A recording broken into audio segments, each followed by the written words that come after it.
Bonjour à toi, ici le message lumière de la famille Myriam, directement de Myriam de l'Espérance, avec Chantal et Chantal.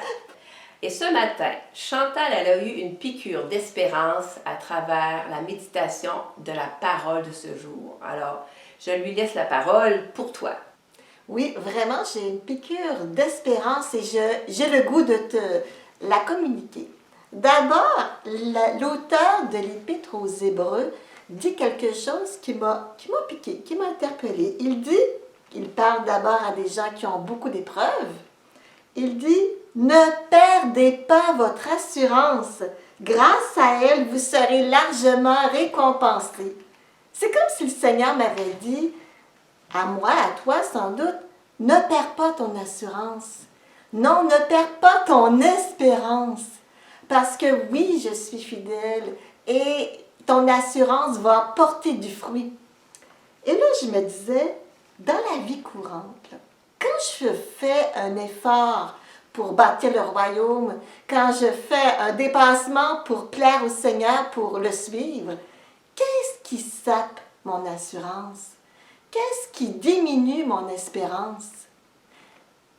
C'est des petites phrases qui des fois me viennent à l'esprit. Peut-être que je suis la seule, j'espère, mais peut-être que pas. Des fois, ça me vient. Mais Chantal, ça fait des années que tu fais cet effort-là. Ça donne rien. Ça vaut pas la peine. À quoi bon? Et cela, ça me fait perdre mon assurance. Mais le Seigneur aujourd'hui, il vient au secours de ma faiblesse par sa parole. Parce que, regarde, écoute plutôt, ce que Jésus nous dit dans l'Évangile. Il nous parle du royaume de Dieu. Il nous dit, le royaume de Dieu est semblable à un champ qu'un homme a ensemencé. Et cet homme, qu'il dorme, qu'il travaille, qu'il se lève, qu'il se repose, ça ne change rien au fait que Dieu donne la croissance à cette semence et qu'elle porte du fruit. Ça, j'ai compris quelque chose. Des fois, je perds mon assurance parce que j'ai l'impression qu'il faut que je travaille beaucoup, beaucoup, beaucoup. Que je montre au bon Dieu là, que je suis bonne, que je fais mes efforts, puis que je suis quasiment une superwoman. Là, puis le royaume, il va se bâtir. Là. Ça ne marche pas du tout. Et je réalise que je perds mon assurance parce que je m'appuie sur moi. Mais aujourd'hui, c'est comme si le Seigneur me disait, Chantal, l'important, c'est pas que tu te lèves de bonne heure, de bonne heure, ou que tu dormes.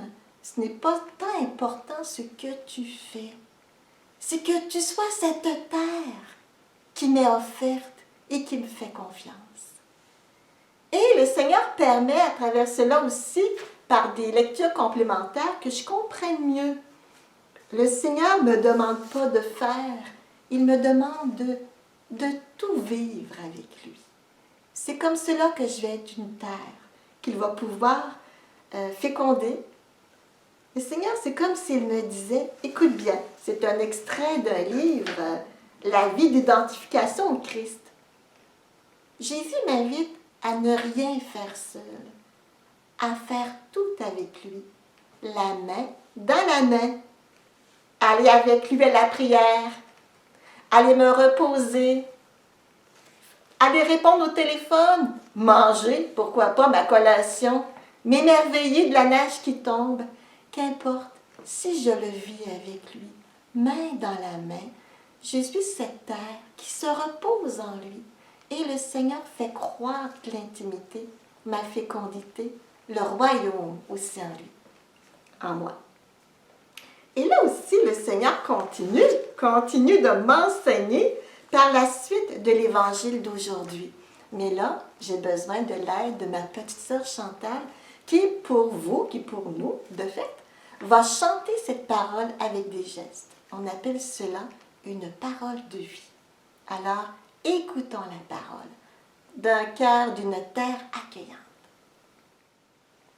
Il proposa une autre parabole. Le royaume des cieux est semblable à un grain de sénévé qu'un homme a pris et semé dans dans son champ. C'est bien la plus petite de toutes les graines, mais quand il a poussé, c'est la plus grande des plantes potagères, qui devient même un arbre, au point que les oiseaux du ciel viennent s'abriter dans ses branches.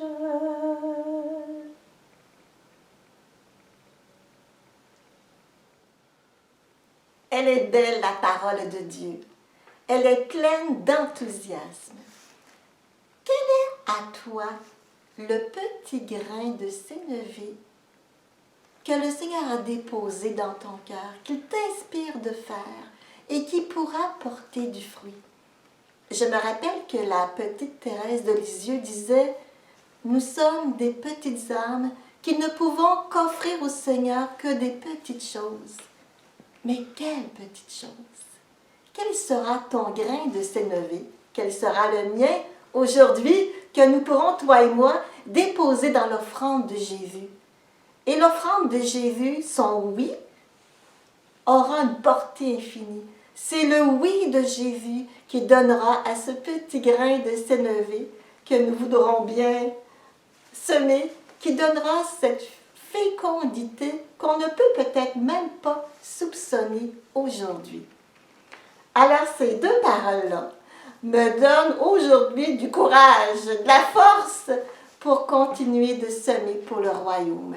Et je me rappelle une autre histoire que j'ai trouvée charmante. Tu connais Sainte Faustine, la grande apôtre de la miséricorde. Elle était malade de la tuberculose et ne pouvait quasiment plus rien faire. Mais elle avait de l'enthousiasme.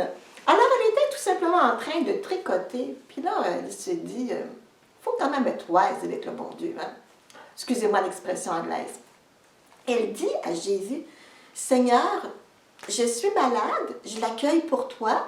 Maintenant, ce que j'aimerais, c'est que chaque maille que je vais tricoter, j'aimerais que tu ailles sauver quelqu'un. On les sauve, oui, déjà, mais que tu ailles l'aider pour qu'il puisse accueillir le salut. Puis là, Jésus, dans son cœur, lui dit, oui, mais t'es pas mal exigeante, t'en demandes beaucoup. Mais Sainte Faustine lui dit, oui, mais toi, tu peux beaucoup, puis j'ai confiance en toi. Alors le Seigneur a bien fallu qu'il acquiesce dans sa grâce. Mais c'est comme pour dire, qui peut connaître le poids d'un petit oui d'amour uni à Jésus?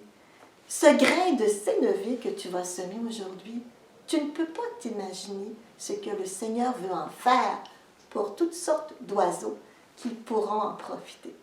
Alors, j'aimerais demander à Chantal, qui a si bien proclamé la parole, maintenant de faire une prière pour qu'on en soit persuadé.